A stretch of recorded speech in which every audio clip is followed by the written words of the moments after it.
Hello class, अब हम solve करने वाले हैं अपनी एनसीईआरटी की बुक से क्वेश्चन नंबर 2 एक्सरसाइज 6.3 का।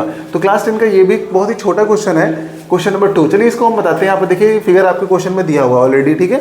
हमारे यहाँ पर बोल रखा है कि ट्रायंगल ओडीसी जो है वो सिमिलर ट्रायंगल ओबीए के, और बता रखा है बीओसी जो है इतना है और सीडीओ इतना है।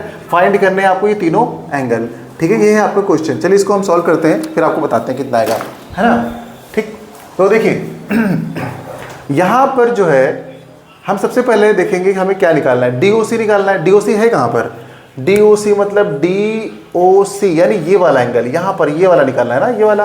अब ये वाला कैसे निकलेगा, इसको फाइंड करने के लिए हम लोग क्या करेंगे, ध्यान से देखिए एक सीधी लाइन आ रही है, एक सीधी लाइन आ रही है और उस पर ये एंगल इधर है। अगर ये वाला ध्यान से देखिए तो ये एक लीनियर पेयर बन जाएगा, यानी कि इसका सम प्लस इसका सम इक्वल टू 120 हम लिख सकते हैं। तो हम यहाँ पे फाइंड कर लेंगे एंगल डी सी ओ, ये डीओसी डीओसी लिख लेंगे। Angle DOC plus 125 is equal to 180 degree, ठीक है। और आगे लिख देंगे लीनियर पेयर, लीनियर पेयर, ठीक है। ये लीनियर पेयर से हमारा इतना आ गया है। अब इसको सॉल्व कर लेंगे तो हम यहाँ निकालेंगे D O C is equal to, इसको उधर भेज देंगे तो 180 हो जाएगा। 180 में से 125 माइनस कर दीजिए, कितना बचने वाला है, यहाँ पे 6 में से गया तो 5 बचेगा, यहाँ पे 7 में से 2 गया 5 बचेगा, यानी 55 डिग्री बचा आपका। ये डी ओ सी आ गया है 55। अच्छा, ये वाला समझ में आ गया कि डी ओ सी कैसे निकला, 55 आ गया, यानी ये वाला एंगल हमारा निकल के आ गया 55 डिग्री, है ना। अब अगर एक ट्रायंगल की बात करें तो दो एंगल अगर हमको पता चल गया तो तीसरा क्या होगा, तीसरा भी हम एंगल सम प्रॉपर्टी से निकाल सकते हैं। तो यहाँ पे हम लिख देंगे, क्या लिख देंगे, देखिए इसका सम यानी लिख देंगे 70।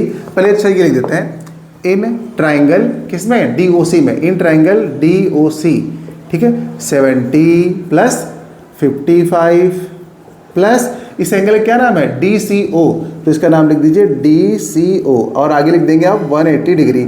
यहाँ पे आप शॉर्ट भी लिख दीजिए एंगल सम प्रॉपर्टी, ठीक है, एंगल सम प्रॉपर्टी। अब इनको सॉल्व कर लीजिए, तो इसको आप ऐड करोगे कितना हो जाएगा, इसको आप ऐड करोगे तो 125 आ जाएगा। अरे ये तो सेम आ गया भाई, यानी कि angle D C O is equal to 180 degree.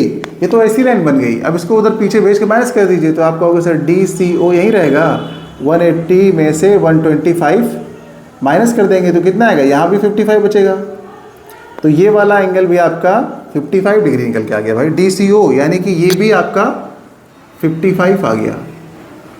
बहुत अच्छे, दो एंगल आपके देखिए 55 आ गए। अब तीसरा क्या पूछा गया, ये वाला ओ A B, O A B, अच्छा ये वाला पूछा गया है, निकल आएगा बड़ी आसानी से। कहोगे सर कैसे, स्टार्टिंग में देखो ओ डी सी और ओ ए बी, यानी ओ डी सी और ओ ए बी, ये दोनों ट्रायंगल कैसे हैं, सिमिलर हैं, बोल रखा है। और दो ट्रायंगल सिमिलर होते हैं तो उनके सारे एंगल इक्वल होते हैं। तो आप यहाँ पर लिख सकते हो बड़ी आसानी से, एंगल डी सी ओ, एंगल डी सी ओ, ये वाला एंगल डी सी ओ, और एंगल ये इसको क्या लिखोगे, equal to angle O A B, किससे, सिंस करके आप लिखेंगे सिंस ट्रायंगल ये वाला आपको दे रखा है ना, O D C is similar to triangle O B A, बस इसकी हेल्प से आप ये लिख देंगे इक्वल। तो यहाँ पर आपको डी सी ओ पता है ना कितना निकला, डी ओ सी कहाँ गया, डी सी ओ, ये 55 आया था तो ये 55 हो जाएगा, और ये आ गया आपका एंगल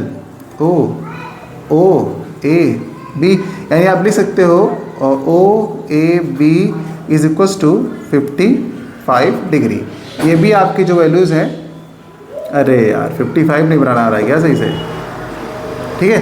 तो यानी कि ये 55 जो है आपका आ गया, यहाँ पर भी दिख रहा है ना आपका, यहाँ से नीचे वाला 55 दिख रहा है कि नहीं दिख रहा है, अरे थोड़ा सा जो है हल्का सा हो गया है, ठीक है, ठीक है, दिख रहा है ना।